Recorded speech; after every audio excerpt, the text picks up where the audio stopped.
And I'm back with another Rotten Reads an Article. I'm Rotten, Joni Rotten, and here's the article I'm going to read. It comes to us from Harvard Business Review. It's from 1998, so let's keep that in mind. Behavioral Science. How hardwired is human behavior? This is by Nigel Nicholson.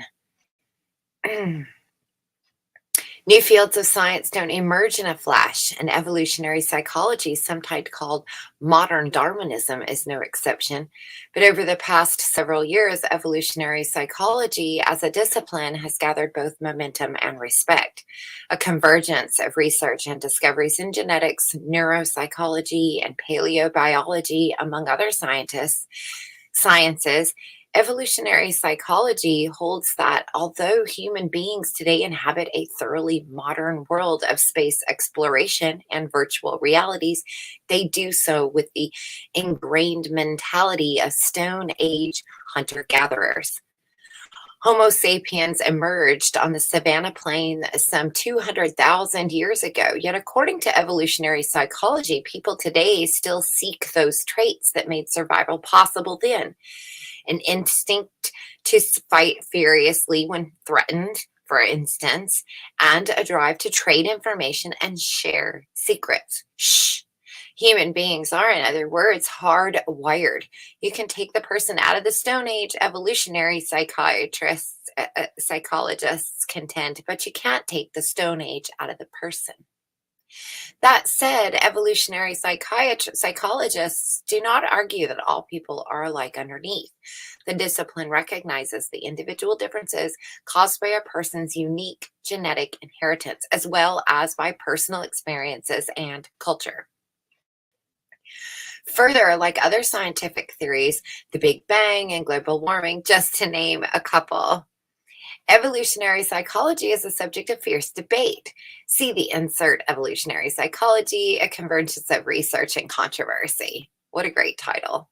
Indeed, proponents and opponents of the field are becoming increasingly numerous and vocal. I only get one article left. I better make it count. But evolutionary psychology is by now well established enough to merit examination. Understanding evolutionary psychology is useful to managers because it provides a new and provocative way to think about human nature.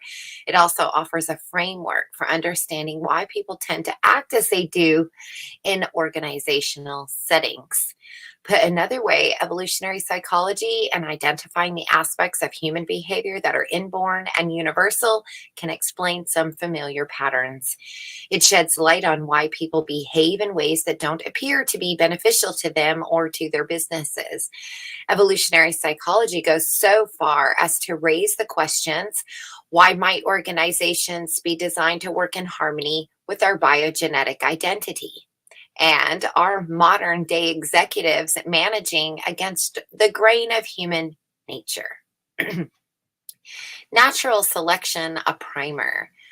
139 years ago, the British naturalist Charles Darwin rattled the world with his theory of natural selection. According to his theory, human beings were not, quote, placed fully formed onto the earth. Instead, they were an evolved species, the biological descendants of a line that stretched back through apes and to ancient simians. In fact, Darwin said human beings share a common heritage with all other species. Since Darwin's time, scientists have built on the theory of natural selection with modern discoveries, most notably in the area of genetics. Today, modern Darwinisms hypothesize that evolution occurs in the following manner. All living creatures are designed by specific combinations of genes. Genes that produced faulty design features, such as soft bones or weak hearts, are largely eliminated from the population in two ways. First, species with those characteristics simply don't survive the elements long enough to reproduce and pass along their genes. And this is called environmental selection. Second, The same creatures are unattractive to other members of the group because they appear weak and less likely to reproduce. They don't mate and therefore don't reproduce. This is called sexual selection. The genes that survive environmental and sexual selection are passed on to preceding and succeeding generations. At the same time, genetic mutations occasionally crop up. They produce new variations, say improved hearing or sharp teeth. The characteristics that help a species thrive and propagate will survive the process of natural selection and be passed on. Those that don't are weeded out. By these means, species evolve with stable genetic profiles that optimally fit the environment niche they occupy.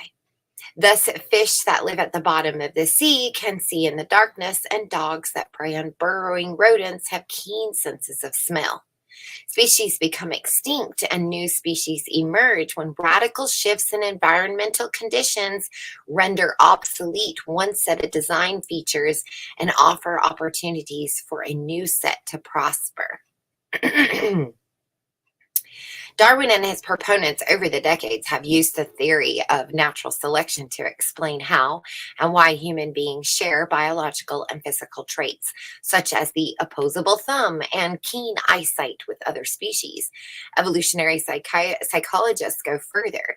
They use the theory of natural selection to explain the workings of the human brain and the dynamics of the human group. If evolution shaped the human body, they say, it also shaped the human mind. Evolutionary psychologists describe the, quote, creation of that mind in this way. The first two-legged hominids emerged after a prolonged period of global cooling approximately 4 million years ago. A range of variations in the biogenetic design briefly flourished and then became extinct, leaving Homo sapiens as the all-conquering survivor. The success of Homo sapiens was no fluke. The greatly enlarged brain of the species made survival in the unpredictable environment of Africa's vast savanna plain possible. Much of that brain's programming was already in place, an inheritance from pre-human ancestors. But eventually, thanks to natural selection, other circuits developed, specifically those that helped human beings survive and produce as clan living hunter-foragers. Meaning of life theory applies here. For most of our history, this is how people lived until their world radically changed with the invention of agriculture approximately 10,000 years ago.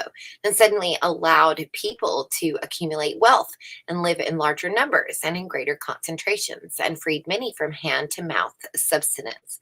From this agricultural period, fast and short steps have brought us to modern civilization with its enormous social changes wrought by advanced technology and communications. But evolutionary psychologists assert that there are 3 reasons that the changes have not stimulated further human evolution. First, as far back as 50,000 years ago, humans had become so scattered across the planet that beneficial new genetic mental mutations could not possibly spread. Second, there has been no consistent new environmental pressure on people that requires further evolution. Not yet. Jeez. Oh, man. Sorry, hang on.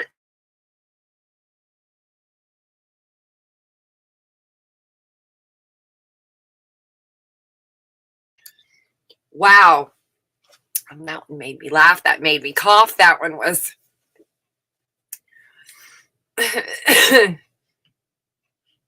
There's some consistent environmental pressures these days. That's going to require some further evolution. In other words, no eruptions of volcanoes or glaciers plowing south have so changed the weather or the food supply that people's brain circuitry has been forced to evolve. Third, I would love to be in the future and see this paper being rewrote as the 20th century, 21st century. We had environmental pressures that we witnessed evolution live. Third, 10,000 years ago, years is insufficient time for significant genetic modifications to become established across the population. Thus, evolutionary psychologists argue that although the world has changed, well, human beings have not. Managerial implications of evolutionary psychology. Evolutionary psychology offers a theory of how the human mind came to be constructed. And that mind, according to evolutionary psychologists, is hardwired in ways that govern most human behavior to this day. But not only inborn traits are relevant to people trying to manage companies. For instance, an evolutionary psychologist's view on how people are, quote, programmed to raise children probably belongs to another article. Several key hypotheses among evolutionary psychologists speak directly to executives. However, because they shed light on how human beings think and feel and how they relate to one another, let's consider these topics in turn. Can I close that? That would be very helpful. Yes. Thinking and feeling. The life on the savanna plan was short and very fragile. And the food supply and other resources, such as clothing and shelter, were unreliable and varied in quality. Natural life-threatening hazards abounded. As weak, furless bipeds, human beings' strength lay in their mind. The thoughts and emotions that best served them were programmed into their psyches and continue to drive many aspects of human behavior today. Chief among them are emotions before reason. In an uncertain world, those who survived always had their emotional radar, call it instinct, if you will, turned on.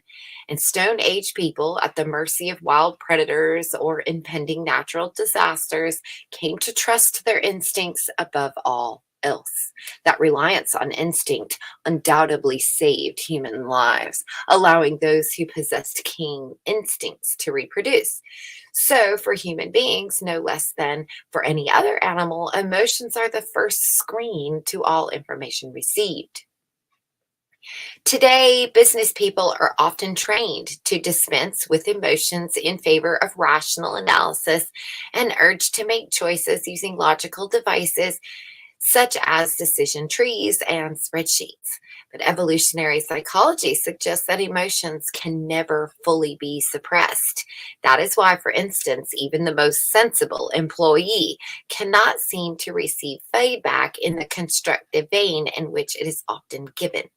Because of the primacy of emotions, people hear bad news first and loudest. Managers should not assume that they can balance positive and negative messages.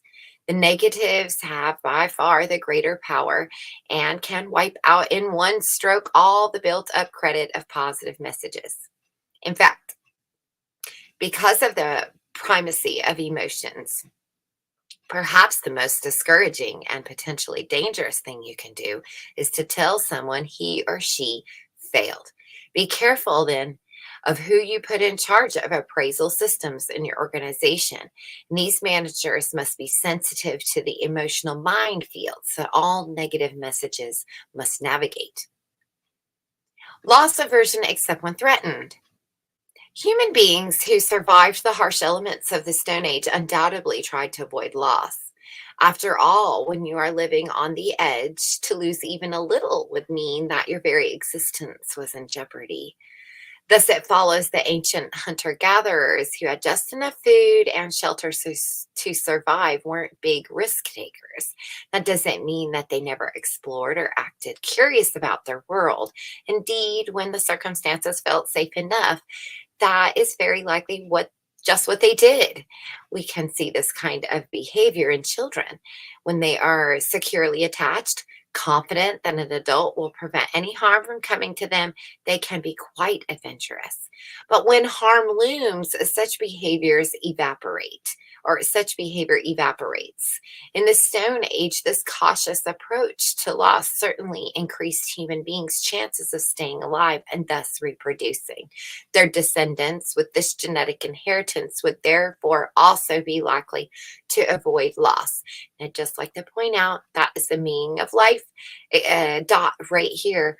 They literally in this article compare the way a child thinks to early humans, which is what the meaning of life says, is that we are developing the same in a micro scale as we do in a macro scale. And as a species, we are going through all of our ages and stages of development. And currently, we are in our adolescence or moving there. We're going through we're having our bar mitzvah. We're turning 13 or adolescence. Let's take aversion to loss one step further. Beyond living close to the margin, sometimes our ancestors lived below the margin with barely enough food to get by and no secure shelter, or they experienced a direct threat to their lives from a predator, natural disaster, or another human being. There is no historical records of what Stone Age people did in such circumstances, but it stands to reason that they fought furiously. And certainly those human beings willing to do anything to save themselves would be those that lived to pass on the genes that encoded such determination. Thus, we are hardwired to avoid loss when comfortable, but to scramble madly when threatened. Such behavior can be seen in business all the time. Every financial market trader can recite the old saw, quote, cut your losses and let your profits run, end quote. The same traders will also tell you that this rational rule of thumb is the hardest thing they have to learn on the job. Their instinct is to take risks as soon as losses start to mount, as stock starts to fall and they double up their positions, for instance.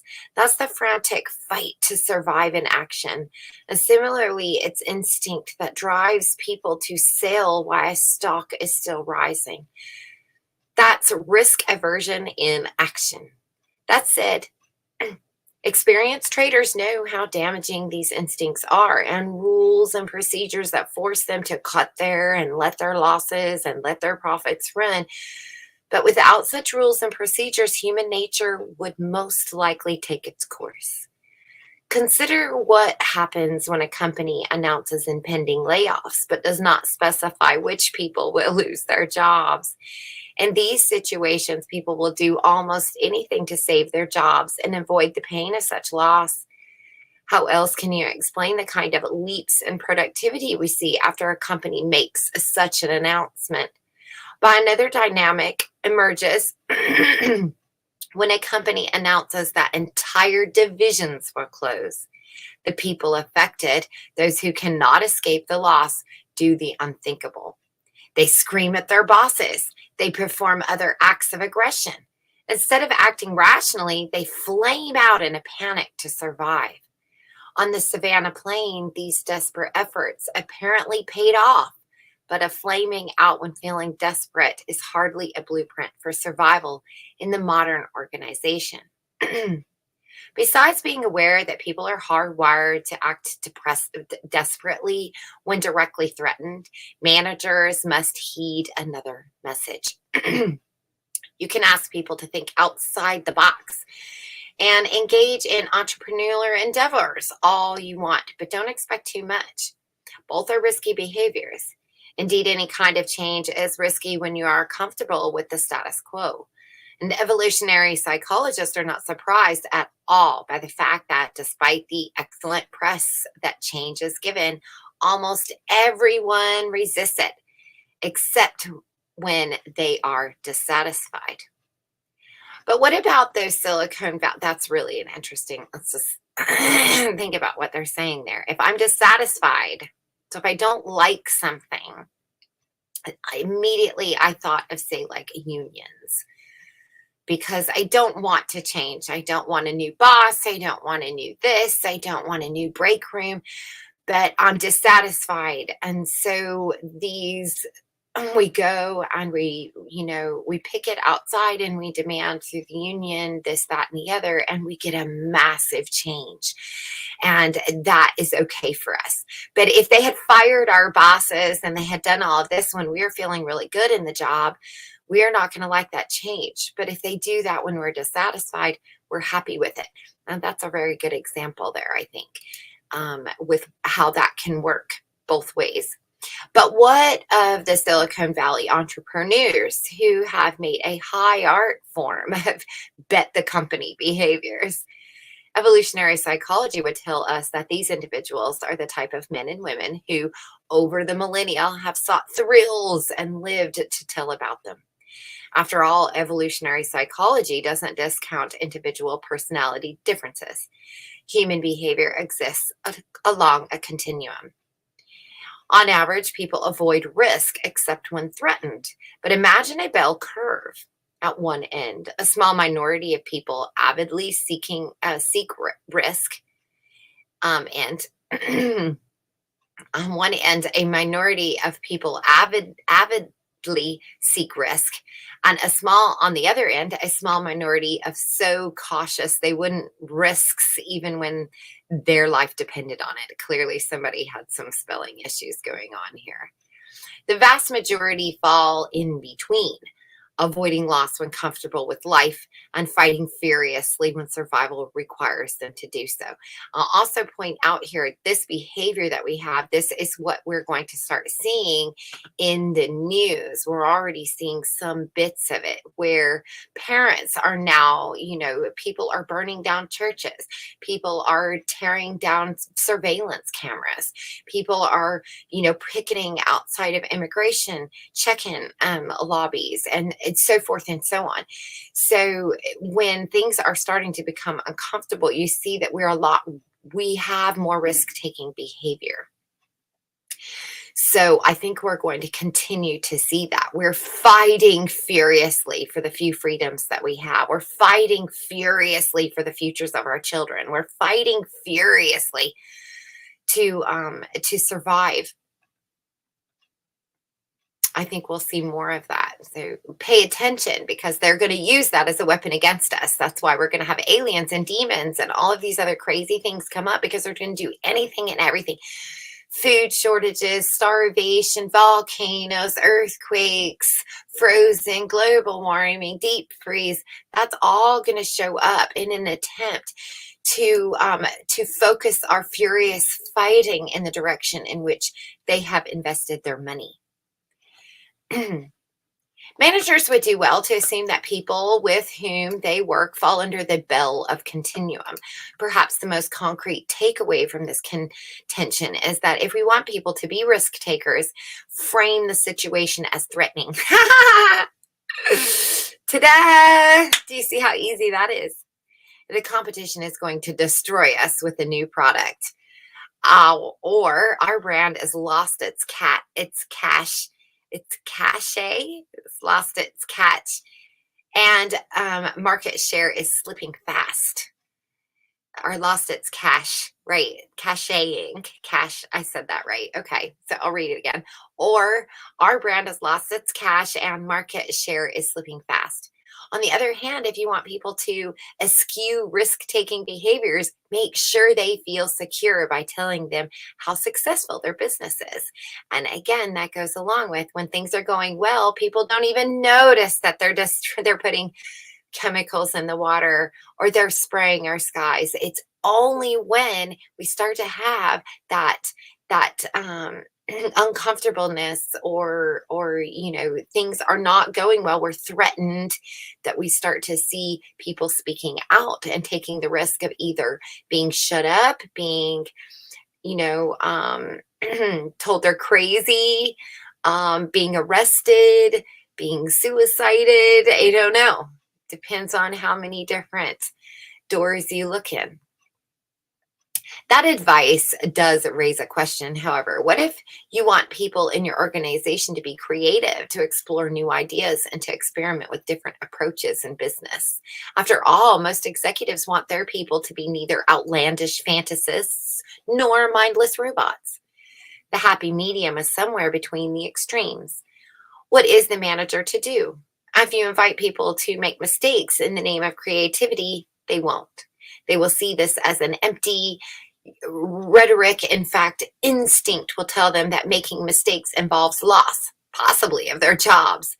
But if you come clean and tell them that mistakes will be penalized, again, you'll get nothing.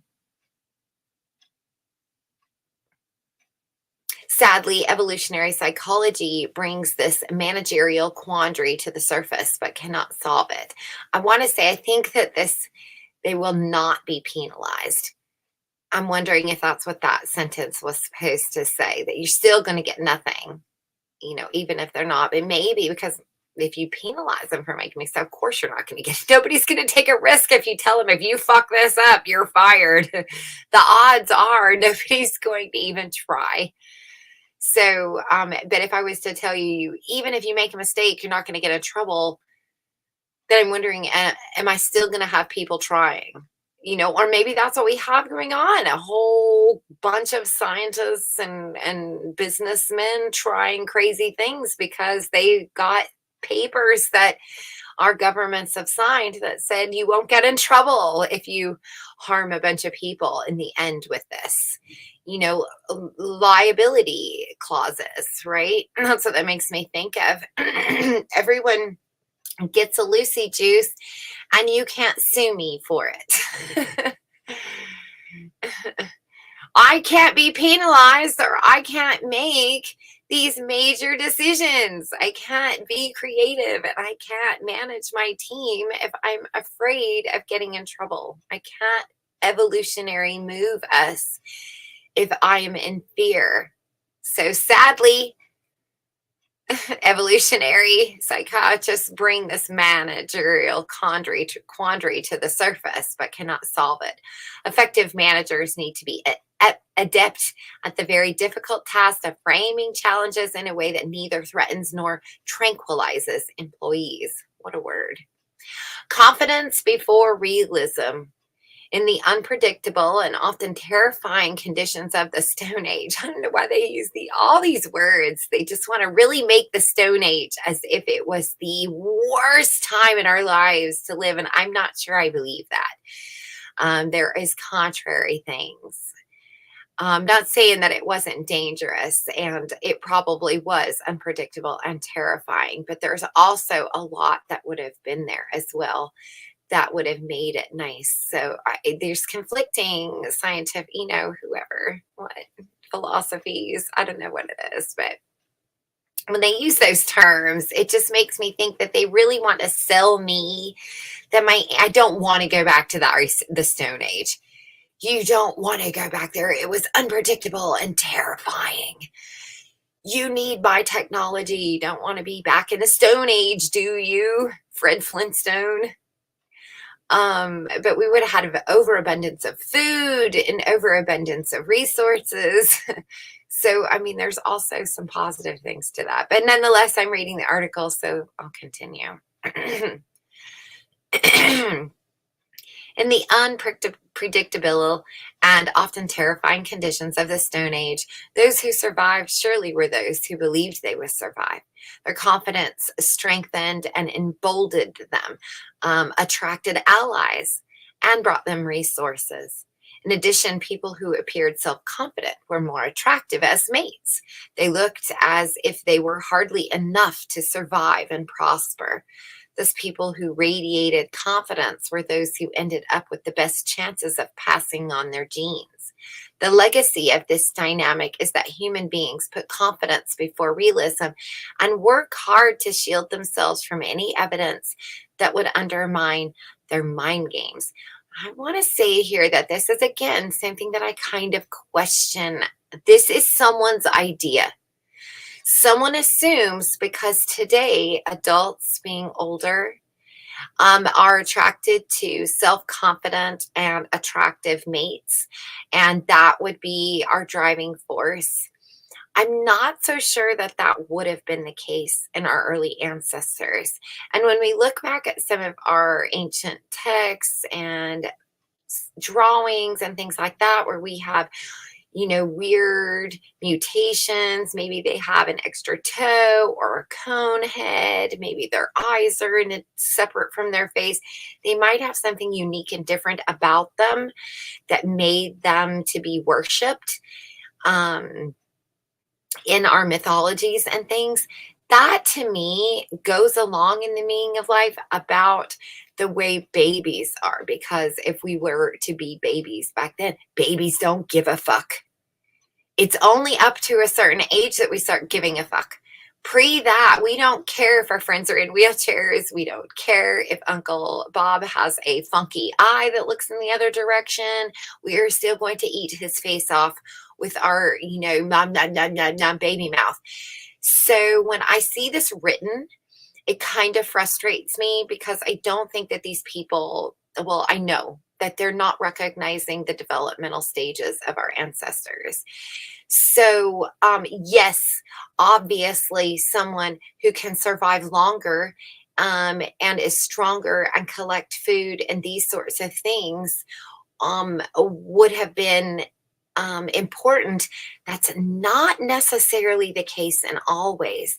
And so I think that we have to consider a possibility that our ancestors weren't picking mates based off of specific appearance, but more off of other things.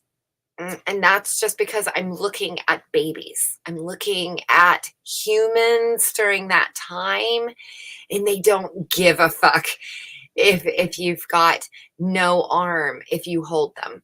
Do you see what I mean? And not only that, if life was dangerous, people probably would have had scars or arms missing or fingers cut off, or who the fuck knows. The way they tell me, it was terrifying and unpredicting. So when I read these kind of things, I think that's science forgetting some of the basic concepts of human development and understanding of our world. But I digress, and will continue to read. I'm just going to continue to put out the things that I see with regard to the meaning of life idea whenever I'm reading these things. So anyone listening to this probably has heard me say that like a million times, but maybe one of these days, a 13th person will come in and go, I've never thought of that before. Welcome, whoever you might be. In case someone finds me.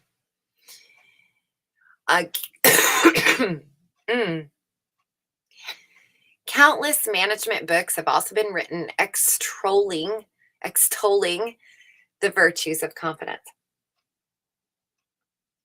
Also, whenever I say those things, and any of my friends, please give me all of your, assholey or caveman brain thoughts, because I love them. I love when you give me comments, even if you don't agree with me or you do agree with me, irrelevant.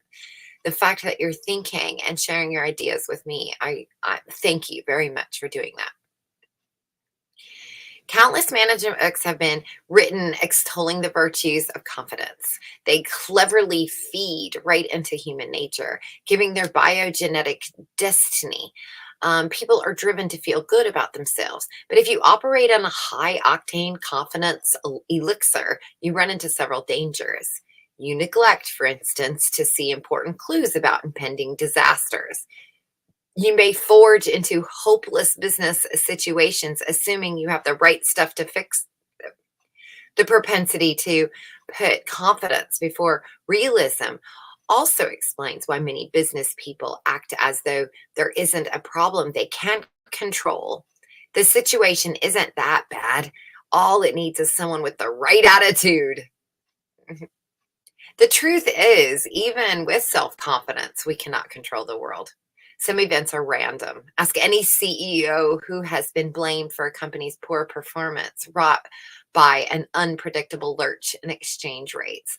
Or ask any young MBA sent in by corporate headquarters to turn around a factory bleeding red. He might go in with high hopes, but a year or two later, he'll be talking about all the factors outside his control that he couldn't conquer. What's the message for managers? Perhaps that is that it makes sense sometimes to challenge human nature and ask questions such as, am I being overly optimistic?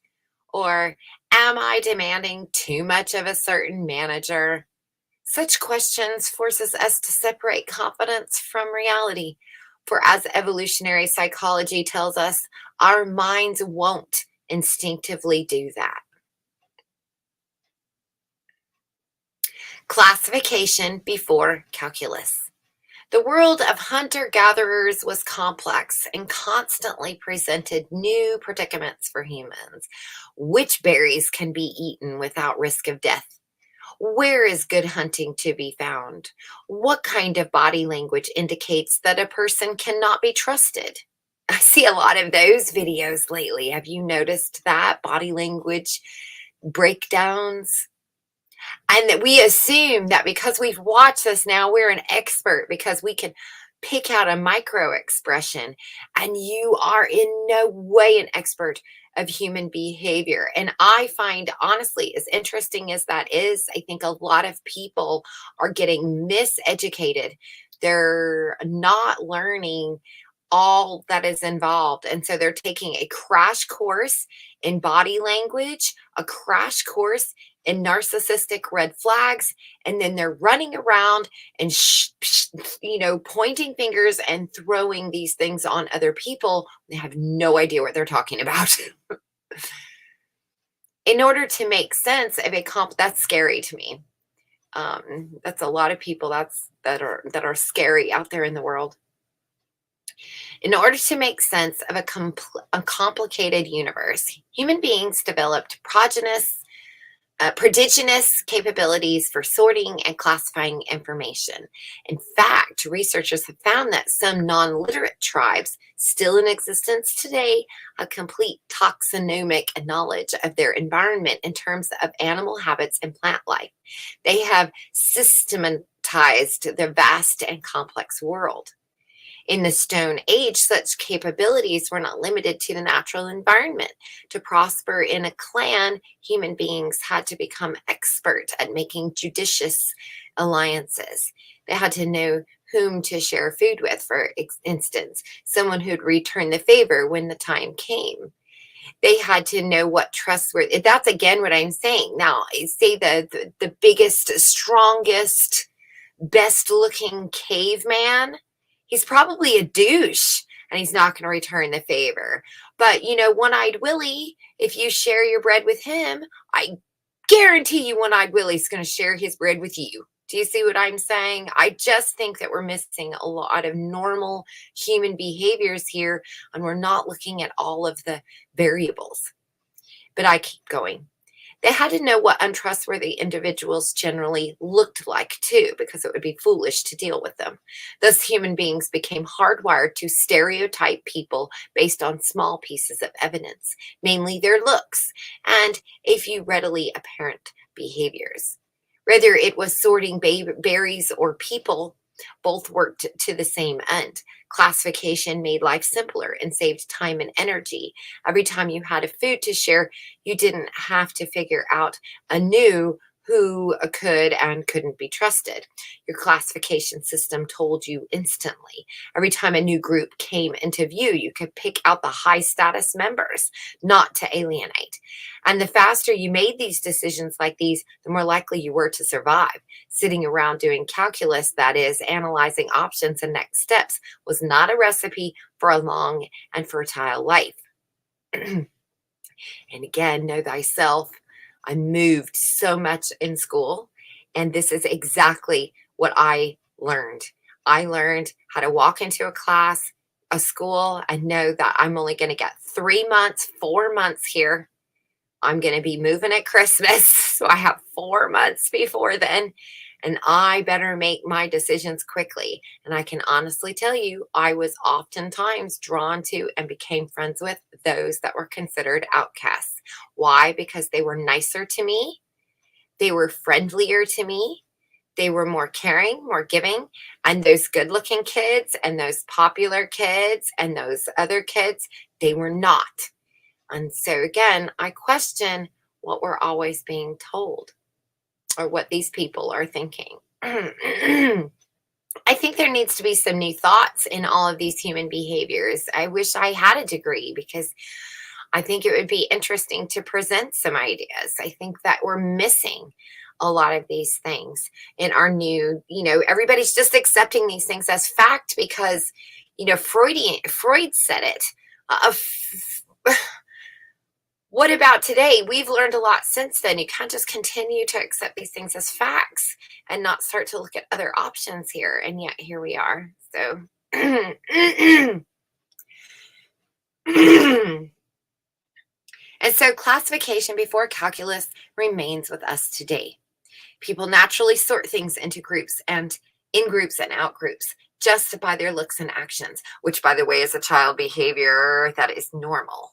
Children normally group things roughly in their early years. This is where little children start to put all of this color in that pile or all of this size in that pile. They start learning opposites, colors, letters, sounds, shapes, animals. These are all farm animals and these are all zoo animals. These are in groups, out groups.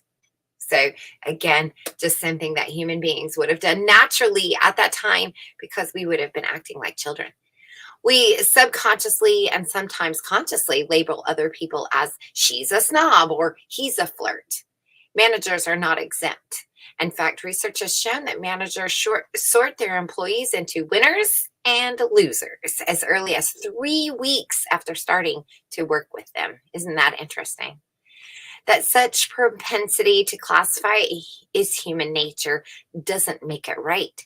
People are complex and many-sided, but it is illuminating to know that we are actually programmed not to see them that way. This perhaps helps to explain why, despite the best efforts of managers, some groups within organizations find it hard to mix. The battle between marketing and manufacturing is as old as marketing and manufacturing. The techies of IT departments often seem to have difficulty getting along with the groups they are supposed to support and vice versa. Everyone is too busy labeling others as outsiders and dismissing them in the process.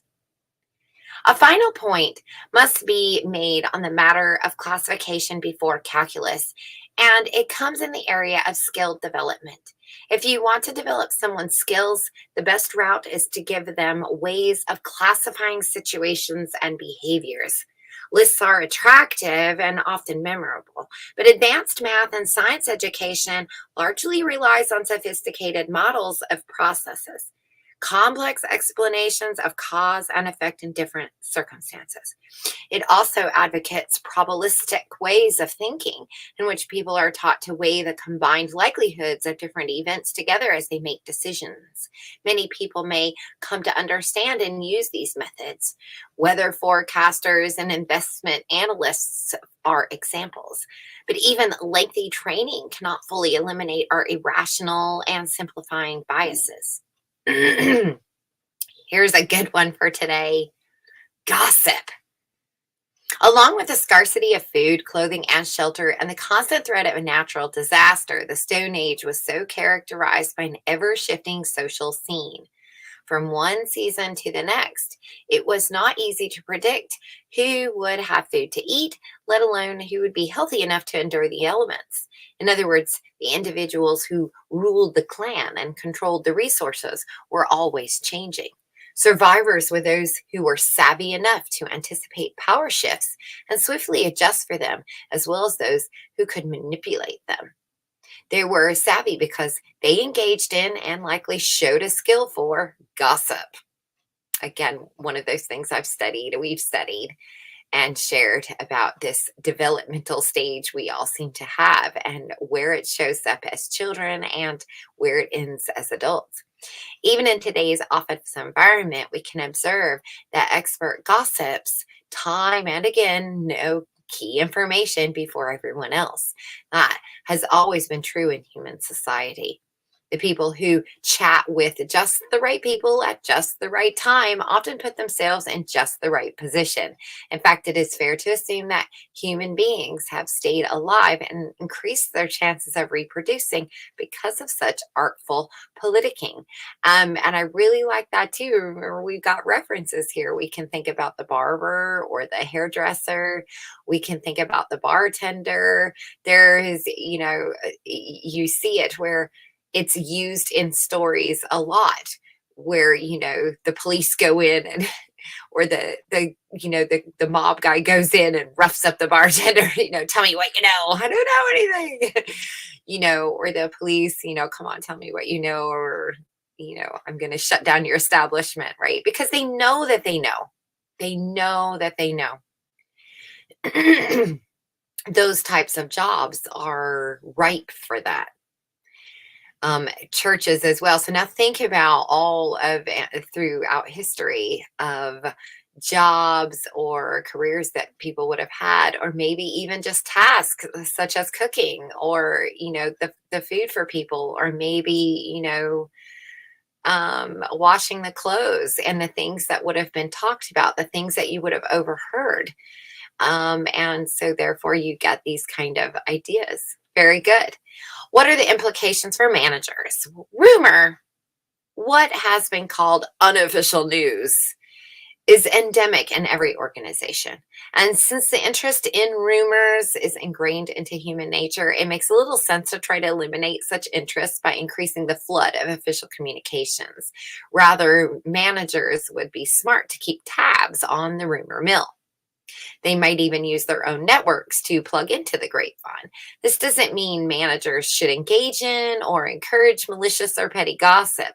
But when it comes to gossip, it may be that managing by wandering about is the most effective way to communicate, as long as it's performed in a climate of trust and openness. That's very good too. Rumors. Remember, I can create my own rumors too and see what happens. Empathy and mind reading. Simply stated, these two skills are the building blocks of gossip. People are much more likely to hear secrets and other information if they appear trustworthy and sympathetic. Likewise, people with a knack for guessing what others are thinking tend to ask better, that is, more probing and leading questions. This because empathy and mind reading abet the survival skill of gossip, they too became hardwired into the human brain. At the same time, people are also programmed for friendliness. Sharing food was the basis for cooperative exchange with relative strangers in the hunter-gatherer clan. Human beings, or at least those who survived, became adept at building peaceful social alliances and carrying out negotiations with win-win outcomes. We can see these design features at every turn today. People love to barter and trade. In fact, both have been keystones of economies since the beginning of civilization. We can see barter and trade even among very young children at play.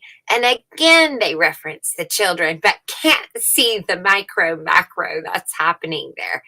Do you know the age that we began to barter and trade as children? Turns out it lines up perfectly with our epochs of when that behavior emerged for human beings as a species.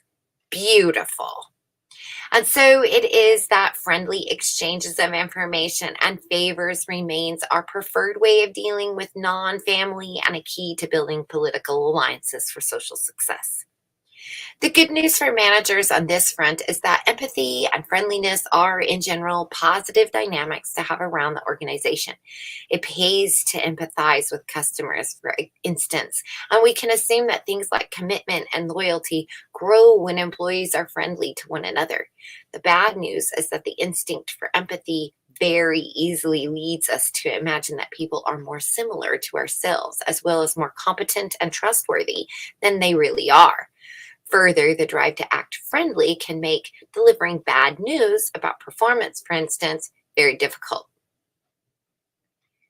The employment interview is one situation that exploits these capacities for friendliness and imaginative empathy to its fullest extent.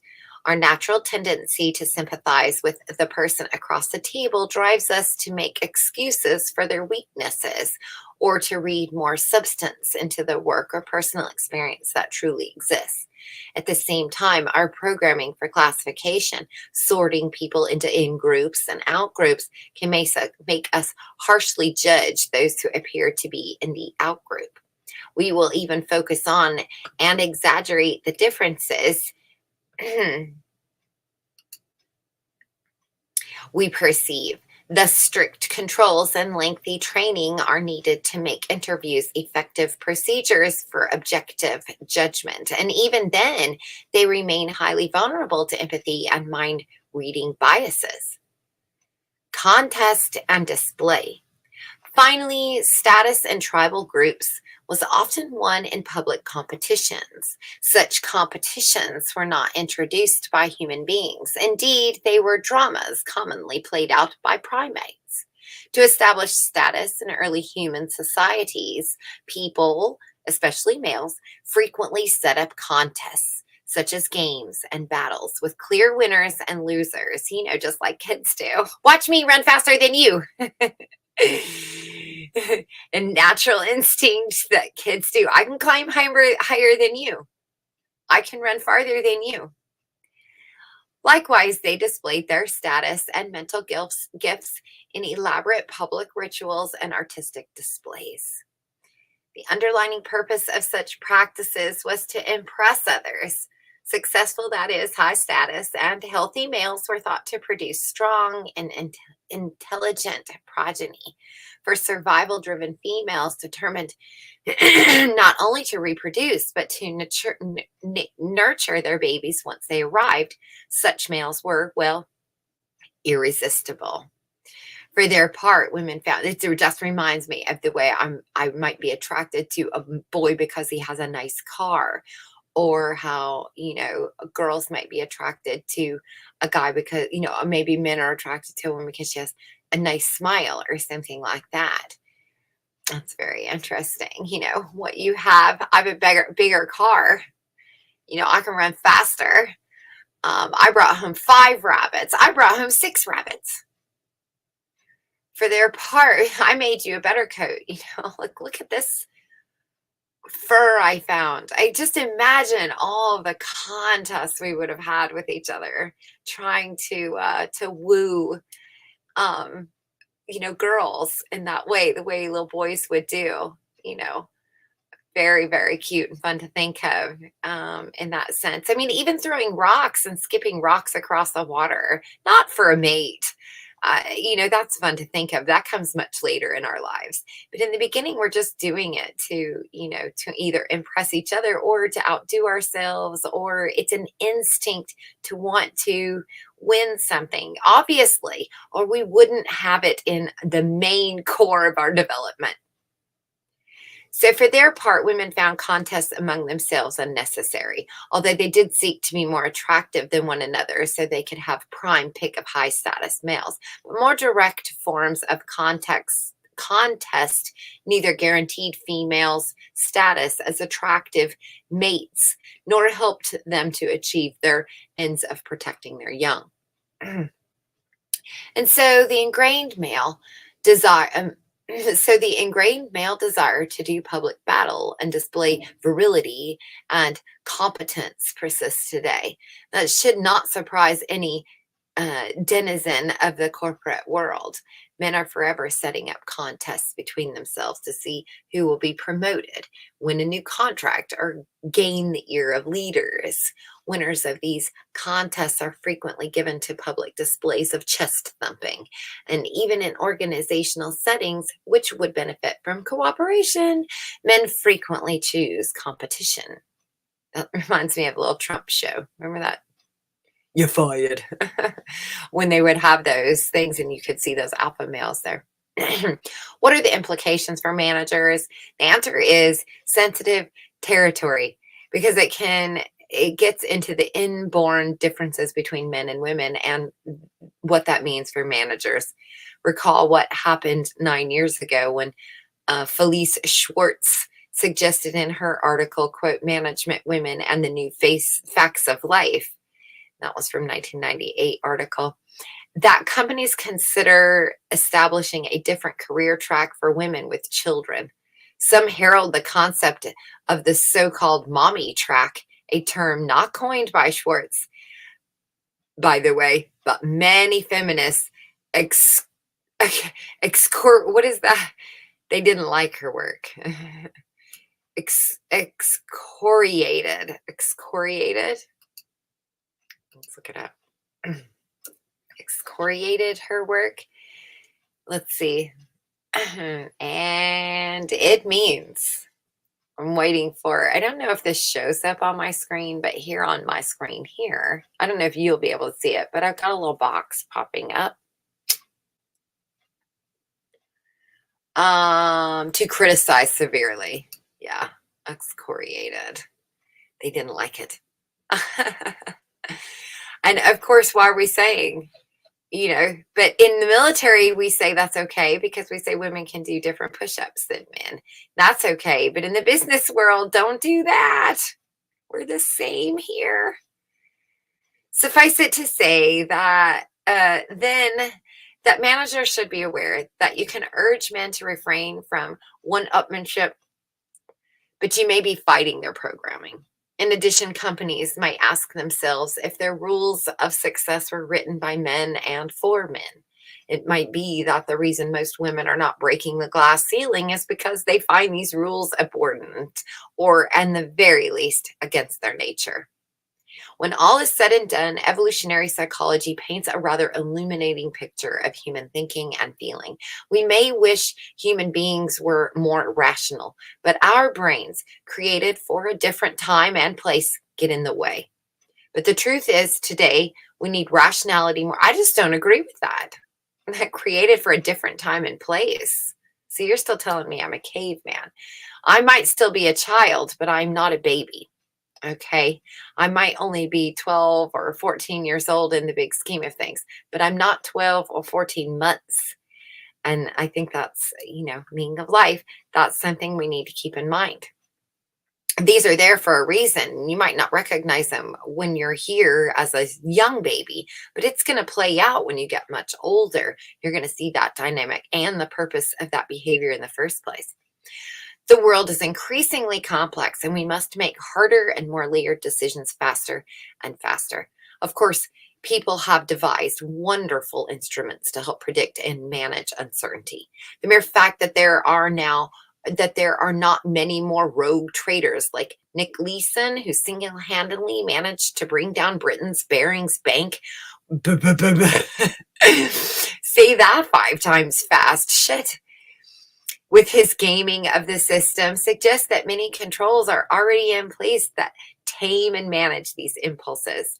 Our modern trading floors, for example, computer modeling is widely used to estimate risks and probabilities in an unbiased fashion. Traders and managers collectively pore over risk-bearing market positions to limit financial exposure. Reward and punishment systems encourage openness about loss and heavily penalize concealment. Responsibility for different elements of trading deals is divided across functions to prevent an individual from committing fraud. But even with these controls and safeguards, it is a sure thing that enormous costs. My goodness, I tried to way complicate that. Let me read that sentence again. But even with these controls and safeguards, it is a sure thing that enormous costs are still being incurred through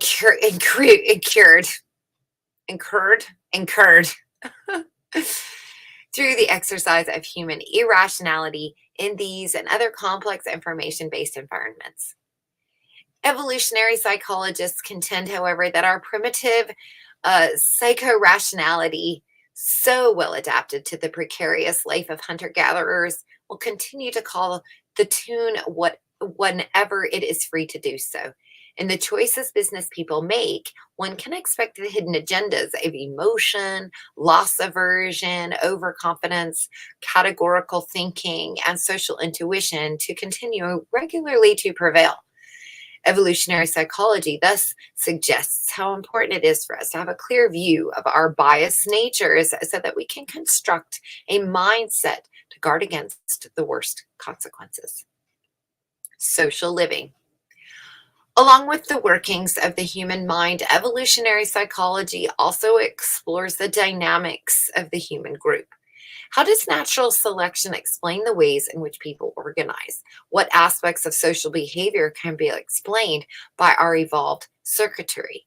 To identify our programming for social living, scientists in the field of evolutionary psychology have looked for common features across human societies, past and present, and extrapolated from them what must be biogenetic. The concept of coevolution is critical to the method of analysis. The idea that cultures and social institutions are adaptations that make compromises between environmental conditions such as food supply and population density and enduring characteristics of human psychology. So, as comparative anthropologists have pointed out, when one looks across the astonishing variety of human society, one repeatedly encounters common themes, dilemmas, and conflicts.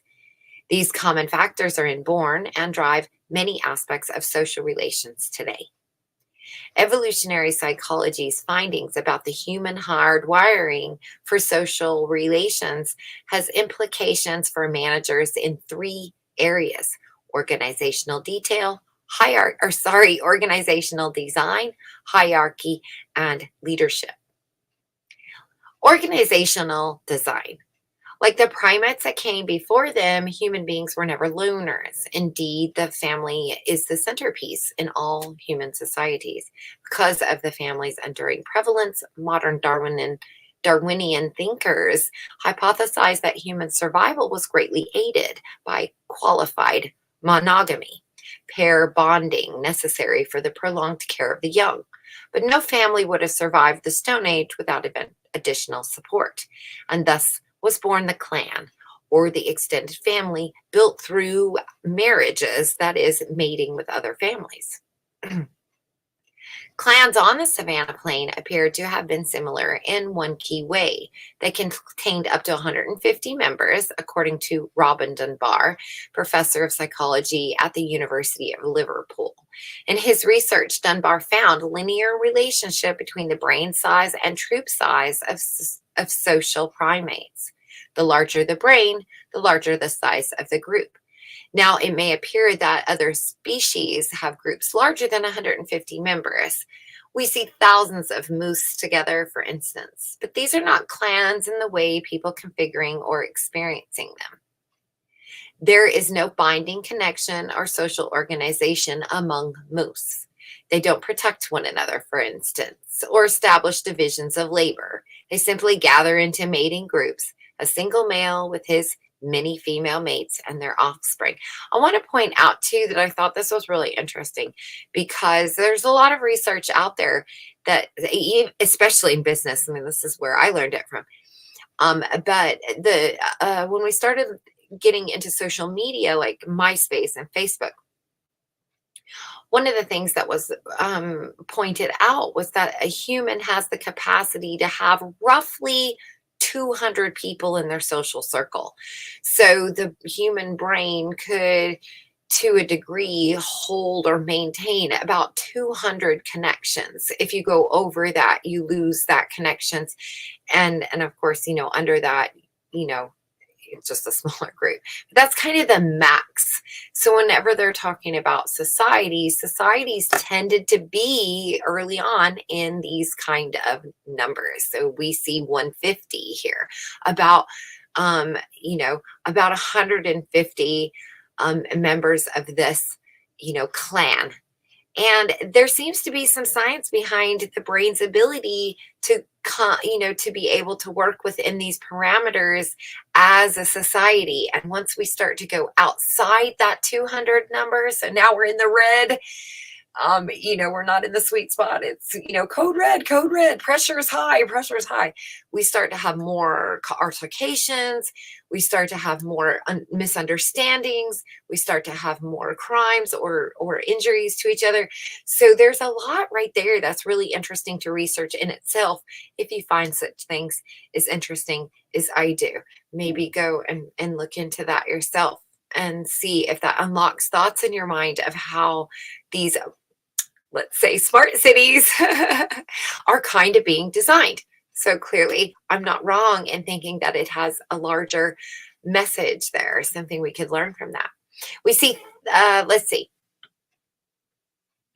Human beings organize socially. They're held together by the bond of communities, although maintaining such communities is a complex matter. It involves a lot of brain power. Remembering people, forging alliances, and keeping promises are all advanced mental tasks. And given our brain size, the biggest clan a human being can handle, according to the research, is 150 members, which I just said. So there it is. It may very well be for this reason that we see persistent strength of small to mid-sized family businesses throughout history. These companies, typically having no more than 150 members, remain the predominant model the world over, accounting for approximately 60% of all employment. Family-owned companies account for a great deal of big businesses too, especially the Asia Pacific region. And in the West, many major companies are underpinned by substantial interlocking family networks. Most people in the truth movement know all about that. But let's think for a second, if we had companies now, companies that weren't family oriented or small owned, member owned, even if you're going to say something like that, where the company itself maintains a smaller footprint there. What do we lose in exchange for that bigger company? We lose one-on-one. This is what's happened with the healthcare systems. My doctor doesn't know me from Adam. And 50 years ago, my doctor would have, known me from the last time I was there. How have you been? He wouldn't have had to read it in a book and mimic the behaviors of. Obviously, the local doctor knew about everyone in town. And so we give up some of these things when we go bigger than these ideal marks. That makes compassion disappear. That makes empathy and sympathy disappear. That makes firings easier to do. That makes exploiting and taking advantage of people easier to do. I don't have any connection to them. It doesn't fucking matter if I screw them over and take their idea. I owe no one anything. I'm too big in this group. They'll swallow, I'm gonna swallow. It's kill or be killed. Of course, many companies today employ more than 150 people, and many of these businesses struggle with the tendency of people to break off into cliques or of functions, departments, or even teams to come into conflict with one another. That really reminds me of that film, The Visioneer, where they showed the corporate office visually, where it had floors and, levels 9 doesn't talk to, level 10, right? They don't talk to each other. Yet it is proved to be one of the most difficult. Oh, wait, I didn't say that. In recent years, many companies have sought to deal with this complexity through matrix management, yet it is proven to be one of the most difficult and least successful organizational forms. The reason? Evolutionary psychologists contend that matrix forms are inherently unstable due to the conflicting pulls towards too many centers of gravity. People are instinctively drawn towards commitment to one community at a time, usually the one that is closer and more familiar to them. Thus, when a modern business person is asked to report both to her regional boss and to a product manager, she is typically drawn to the regional boss because he is physically closer to where the employee works and to what she knows best. Similarly, when a manager, quote, belongs to a function and a project, her allegiance to the function, her primary assignment, usually prevails. The dual loyalties required by matrix management are difficult to sustain in the long term. It is no surprise then that the matrix has worked best where it has been limited in size and duration, and where it has been directed towards the common end of the finite project, like a temporary assembly of a section of the hunter-gatherer clan for some major undertaking, such as a game drive. I've noticed this too with, YouTube in general, going into a group that has a topic and you go in there and you're kind of new and you're seeing what kind of things, and you start to see the same people. Everyone has a Steve, and everyone has a Sue, and everyone has a Bob, and everyone has a Joni, if you will. And so there's just, these bizarro kingdoms. But when I was thinking about this, you know, it's hard to get in when you go into a new group, because you have ideas, but everyone is already stuck to the function and the project. Their allegiance is to flat earth. And so if I talk about anything other than that, even if I'm trying to link flat earth into other concepts, they don't want to hear. They're not interested. They either become, defensive or aggressive, or, completely ignore you altogether. I've pulled off this experiment multiple times, dozens now times on YouTube. And I've seen it over and over and over again. Anytime someone, not just me, but anytime someone comes in with something new that to the group, some new study, or, I read this or I learned this, immediately the group looks to the channel owner. And then whatever they say, the chat follows suit. Well, she must be a slut because he doesn't like her. Or that she doesn't like, I've seen it. And that's exactly what this paragraph made me think. Just another way to view that same behavior outside of an office. Evolutionary psychology's rule of 150 might also explain the success in modern times of cellular and starburst organizational forms, where subunits are spun off from the main body of a growing company, or while new units are acquired but allowed to retain a high degree of autonomy, such as non-subunit exceeds more than 150 people.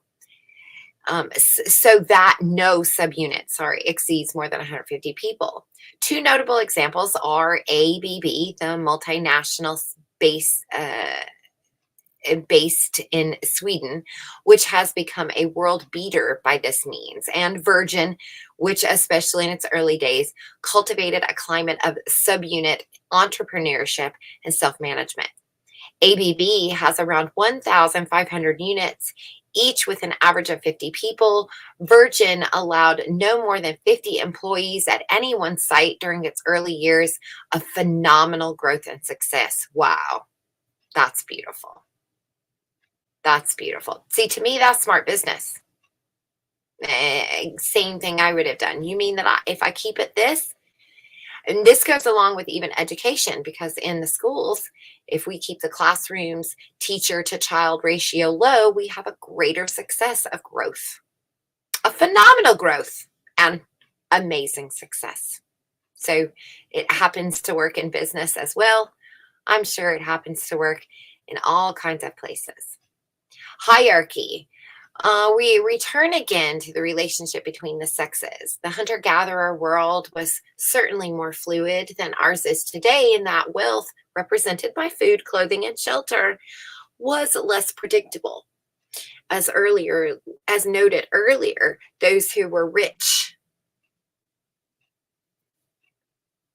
Sorry.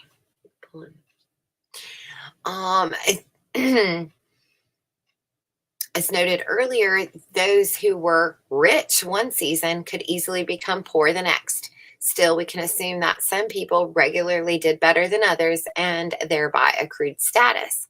When it came time to make alliances, they were sought out. And when it came time to pick leaders, they were chosen. Wealth mattered in a social relations of wealth mattered in the social relations of Stone Age people, but probably no more than another status symbol, reproductive quality. Females came to believe that dominant males produced stronger babies, more likely to survive the elements. Males sought females who appeared healthy and fertile. And again, I challenge some of these statements. I'm not saying that they're wrong.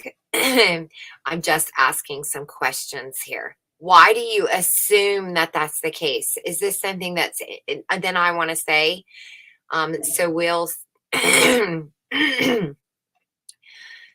hypothesis. Early humans chose people who would produce stronger babies. So they wanted high quality, healthy and fertile. And so now I'm saying that that's a fact. That is what happens. And I go, well, I don't know.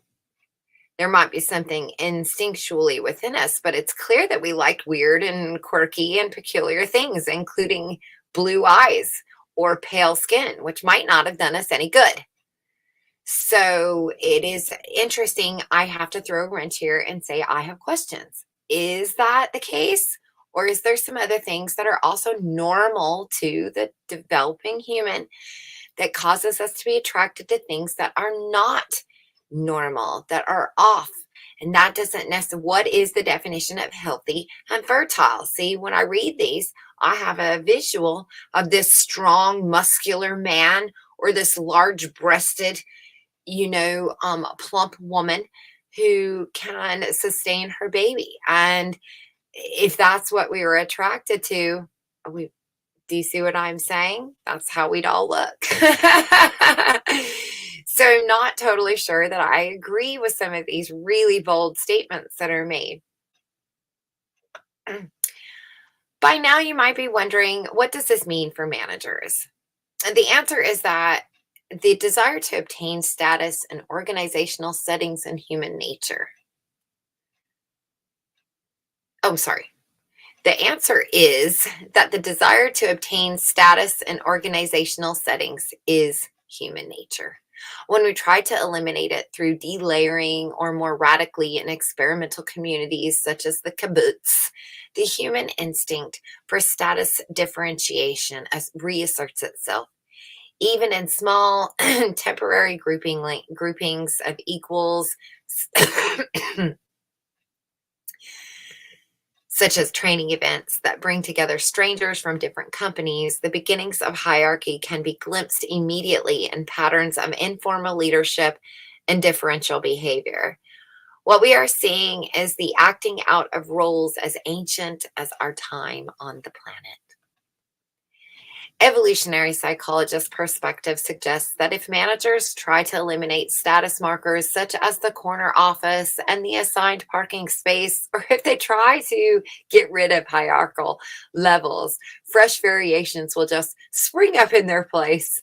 By all means, status and hierarchy should be managed in a fluid and flexible way, and all companies know by now to avoid exceedingly long chains of command.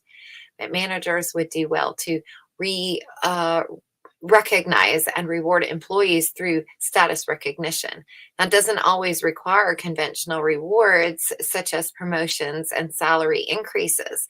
Status can be rewarded through responsibilities such as the temporary leadership of a product team.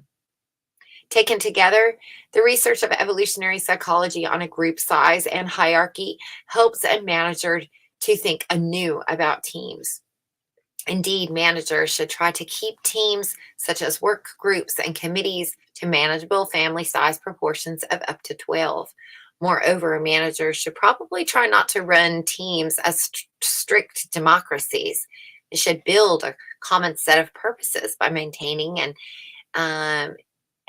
egal, egalitarian, egalitarian ethos of sharing and equal rights, but expect and allow, let's just look at this up, in formal leadership roles to operate. Okay, let's see what this word is. Egalitarian. We'll look it up.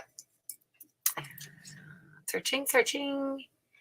Relating to or believing in the principles that all people are equal or deserve equal rights and opportunities. So they should build a common set of purposes by maintaining an egalitarian ethos of sharing and equal rights, but expect and allow informal leadership roles to operate. At the same time, managers should watch out for herding, a normal human tendency to imitate what others, especially high-status individuals, are doing rather than making one's own judgment. I think we call those brown nosers, don't we? Suck-ups. Finally, evolutionary psychology's observations about hierarchy suggest that companies can maintain an egalitarian ethos of power only under certain conditions. Some small to mid-sized consulting firms that quote hunter and gather for clients and projects in a dispersed field of uncertain resources seem best able to cultivate this ideal, just as was done in the old craft guilds before industrialization. For the more conventional organization of modern times, we encounter the contradiction so masterfully satired by the Dilbert cartoon strip. Employees who are cynical about empowerment and mistrustful of delayering because they recognize that traditional power and hidden hierarchy are alive and well and in control of their destinies. The Dilbert characters seem to know what any evolutionary psychologist would tell you. Hierarchy is forever. Leadership. As noted at the onset of this article, evolutionary psychology does not dispute individual differences. Indeed, an increasingly robust body of study on twins conducted by behavioral geneticists indicates that people are born with set predispositions that harden as they age into adulthood. Genes for detachment and novelty avoidance have been found, for instance, which together appear to amount to shyness. It used to be assumed that shyness was induced entirely by environment. If a shy person just tried hard enough, he or she could become the life of the party. The same was said for people who were highly emotional. They could be coaxed out of such feelings. But again, research is suggesting that character traits such as shyness and emotional sensitivity are inborn. And I go back to how we picked mates. If we were only looking for the fittest and the most confident, shyness and emotional sensitivity would not exist anymore. We would have genetically, fucked that right out of ourselves. And we would all be, confident and such. So there's something there that needs these archetypes, like, they say we need a joker and we need a skinny. And we need, the muscle, and we need the nerd, and we need the popular girl. We need the Breakfast Club. That personality is inborn is not news to any parent with more than one child. You provide a stable home environment for your brood, the same food, the same schools, the same basic experiences on day-to-day basis. And yet the first child is introverted and grows up to be an R&D scientist, a research and development scientist. The second, who never stopped chattering as a child, grows up to be a flamboyant sales executive. And still the third child, as even-keeled as can be, and pursues a career as a school teacher. Evolutionary psychology would tell us that each of these individuals was living out his biogenetic destiny. I freaking love that, right? All these three, all three of these children are hardwired for certain dispositions. For instance, each falls somewhere along the continuum of risk aversion described earlier. But each one's level of aversion to risk differs. The point is, along with each person's fundamental brain circuitry, people also come with inborn personalities. Some people are more dominant than others. Some are more optimistic. Some like math better than poetry. People can compensate for these underlying dispositions with training and other forms of education, but there is a little point in trying to change deep-rooted inclinations. The implications for leadership are significant. First, the most important attribute for leadership is the desire to lead. Managerial skills and competencies can be trained into a person, but the passion to run an organization cannot. This feeds into the rather unpopular notion that leaders are born, not made. Evolutionary psychologists would agree and, in fact, posit that some are born not to lead. Second, the theory of inborn personality does not, and I love that because what they're saying there is that just as many people who are born to be leaders, we have to also have people who are not born to be leaders. Otherwise, we'd all be fighting. So the great designer above seemed to know what the fuck they were doing. Second, the theory of inborn personality does not mean that all people with genes for dominance make good leaders. A propensity for authoritative behavior might help, but some organizational situations call more urgently for other traits, such as empathy or the ability to negotiate. There are as many types of leaders as there are leadership situations. The important thing is to have a personality profile that meets the demands of the situation. Third, and finally, if you're born with personality traits that don't immediately lend themselves to leadership, shyness is a good example, as is high sensitivity to stress, that doesn't mean that you can't be a leader. Rather, it means that you must protect yourself in certain ways. If you have a low threshold for stress, for instance, you would do well not to lead from the front lines. You could put your trusted senior managers there and position yourself in the corporate office to focus on strategy. The worst problem an organization can get itself into, this line of thinking suggests, is to have a leader who does not want to lead. Reluctant leaders can survive as symbolic figureheads, but will perform poorly if asked to manage other people. The motivation to lead is their baseline requirement for competent leadership. After that, other personality traits and managerial skills matter. They must match the demands of the situation. But if the person in charge is not born wanting to lead, he or she should do everyone a favor and follow or ally themselves with partners who do. Putting evolutionary psychology to work. What are executives to make of evolutionary psychologists' view of the world? One alternative is to disagree on the grounds that it is nurture, not nature, that makes us who we are.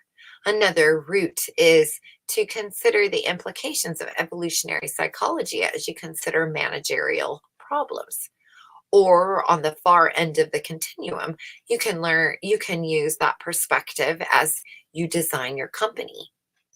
One manager who has done so, apparently without any prompting from evolutionary psychologists, is Richard Semler, the CEO of a Brazilian company, Semco.